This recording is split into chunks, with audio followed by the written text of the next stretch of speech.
নবীজি বলছেন যে এই ফজরের আগের 2 রাকাত সুন্নতে মুআক্কাদা পড়ে খায়রুম মিনাদ দুনিয়া ওয়া মা ফিহা, এই দুনিয়ার মধ্যে যা কিছু আছে এর চেয়ে উত্তম বদলা আল্লাহ পাক রব্বুল আলামিন তাকে দিয়ে দেয়। দুনিয়ার মানুষ দিলে কতটুকু দিতে পারে, সে কতটুকু তার লেখার ক্ষমতা আছে, তার দেওয়ার ক্ষমতা আছে। যেহেতু নবীজি বলছেন খায়রুম মিনাদ দুনিয়া ওয়া মা ফিহা, এই দুনিয়া আল্লাহর, আসমান আল্লাহর, জমিন আল্লাহর, আল্লাহকে ছাড়া সব মাখলুকাত আল্লাহর অধীনে। তাহলে যে ফজরের 2 রাকাত সুন্নত পড়ে আল্লাহ পাক পুরা পৃথিবী যত মাখলুককে যা দিল, একাই ফজরের সুন্নত পড়নেওয়ালাকে আল্লাহ পাক তাই দিয়ে দিল। হাদিসে আসছে আল্লাহর রাসূল সাল্লাল্লাহু আলাইহি ওয়াসাল্লাম বলেন, যে ব্যক্তি ফজরের নামাজকে ঠিকঠাক মতো পড়ল, ওই সময় সে ঘুমিয়ে থাকলো না, তার ঘুম তাকে স্পর্শ করতে পারলো না, অথবা ঘুমকে ফেলে দিয়ে সে যখন ফজরের নামাজে আসে, আল্লাহর রাসূল বলেন আল্লাহ পাক রব্বুল আলামিন আল্লাহর খাজানা থেকে যত রিজিকের দরজা আছে, এই ঘুম বাদ দিয়ে যারা ফজরের নামাজ জামাতে পড়লো, আল্লাহ পাক তার জন্য রিজিকের সকল অভাবের দরজাগুলো বন্ধ করে দিন।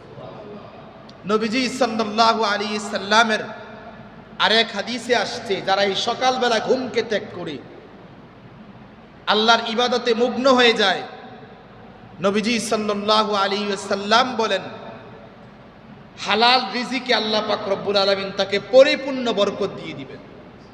আরেক হাদিসে নবীজি সাল্লাল্লাহু আলাইহি ওয়াসাল্লাম বলেছেন, যাদের বাচ্চাদের মেধা বাড়ানো দরকার, কোনো বাচ্চার মেধা যদি কম থাকে, কোনো বাচ্চার আখলাক যদি কম থাকে, কোনো বাচ্চার সমুজ বুঝ যদি কম থাকে, তাহলে এই বাচ্চার চিকিৎসা কি?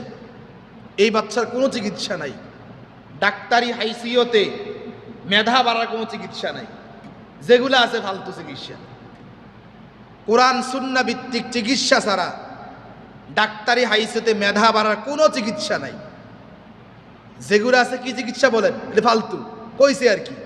তো ডাক্তার হয়েছে তো কিছুটা কইতে হইব, কইছে তো। নবীজির কাছে সাহাবায়ে কেরাম প্রশ্ন করছে, ইয়া রাসূলুল্লাহ সাল্লাল্লাহু আলাইহি সাল্লাম, আমাদের এই বাচ্চাগুলার মেধা বাড়ানোর জন্য সবচেয়ে উপকারী বস্তু কি?